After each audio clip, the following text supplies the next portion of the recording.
మీ business ఏదైనా మీ ఊర్లో promotion చేయాలంటే అది సుమన్ టీవీతోనే సాధ్యం. ఇప్పుడే సంప్రదించండి.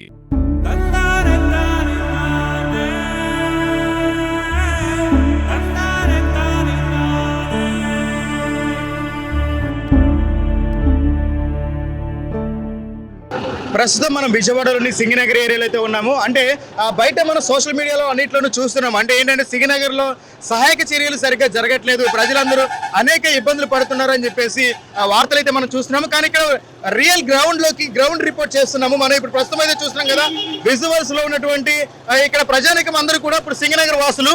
వీరందరికీ ఇప్పుడు ప్రస్తుతం నీరు అయితే కొంచెం తగ్గింది. అయితే ఇళ్లలో నుంచి బయటకు వచ్చి వాళ్ళు రోడ్డు మీద కావాల్సినటువంటి సామాన్లు తీసుకుని తిరిగి మళ్ళీ వారి ఇళ్లకు వెళ్లేందుకు ఉచిత రవాణా సౌకర్యాలు కూడా ఏర్పాటు చేయడం జరిగింది. ప్రస్తుతం మనము ఇక్కడ ఒక ట్రాక్టర్ మీద వెళ్తున్నాము. ఈ ట్రాక్టర్ ఎవరు ఏర్పాటు చేశారు ఏంటన్నా? స్వామి గారు బ్రేక్ ఇన్స్పెక్టర్ స్వామి గారు ఏర్పాటు చేశారు. ఇప్పుడు వరకు ఎన్నిసార్లు తిరుగుంటావు?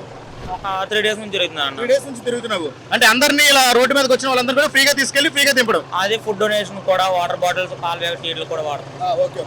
అంటే మరి బయట కొంతమంది చెప్తున్నారు కదా, డబ్బులు తీసుకుని కానీ తీసుకెళ్ళట్లేదు అంటున్నారు. అది నిజమా అబద్ధమా? అవైతే మాకు ఎవరో ద్వారా తెలియదు. మేమైతే గవర్నమెంట్ ద్వారా తిరుగుతున్నాం.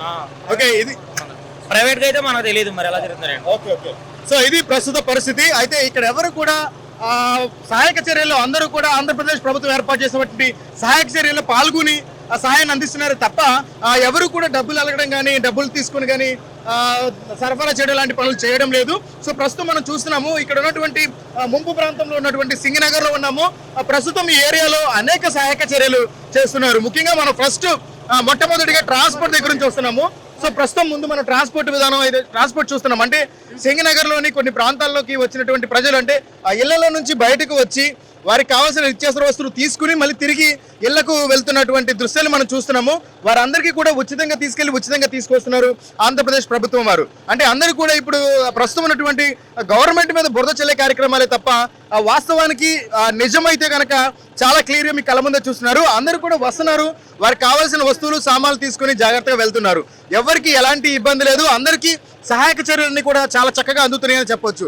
ఇప్పుడు మనం చూస్తున్నాము, మన ఎదురుగా కూడా ఆల్రెడీ ఏదైతే డ్రైనేజ్ అంటే చెత్తను సేకరించడానికి కూడా పెద్ద పెద్ద ట్రాక్టర్లను పురమాయించింది మున్సిపాలిటీ అని కూడా చెప్పొచ్చు. ప్రస్తుతం మనం సింగనగర్ లో ఉన్నాము. సింగనగర్ లో ఉన్నటువంటి ఆ ట్రాక్టర్ ద్వారా చెత్తని కూడా తీసుకుని వచ్చి ఆ చెత్తని కూడా బయటది అంటే ఎక్కువ రోజులు ఇక్కడ ఉండడం వల్ల, మురుగుడు ఏర్పడడం వల్ల కొంచెం రోగాలు ఏదైతే ఆరోగ్య సమస్యలు తలెత్తుకుండడం కోసం కావాల్సినటువంటి చెత్తను కూడా తీసుకుని వెళ్ళిపోవడం జరుగుతుంది. ఎందుకంటే ఇప్పుడు మన ముందు నుంచి పాస్ అవుతుంది. ఇలా ఈ విధంగా వారు చెత్తను కూడా సేకరించేసి అప్పటికప్పటికే తీసుకుని వెళ్ళిపోవడం జరుగుతుంది. సో ముఖ్యంగా మనం ఈ విజువల్స్ లో చూస్తున్నట్టుగానే ఆ పక్కన ఉన్నటువంటి ఫైర్ సిబ్బంది కూడా నీళ్లను సేకరిస్తున్నారు. ఇది ఇక్కడ ప్రస్తుతం ఉన్నటువంటి పరిస్థితి. కెమెరామెన్ ఓంకార్ తో విజయ్ రిపోర్టింగ్, సింగనగర్, విజయవాడ.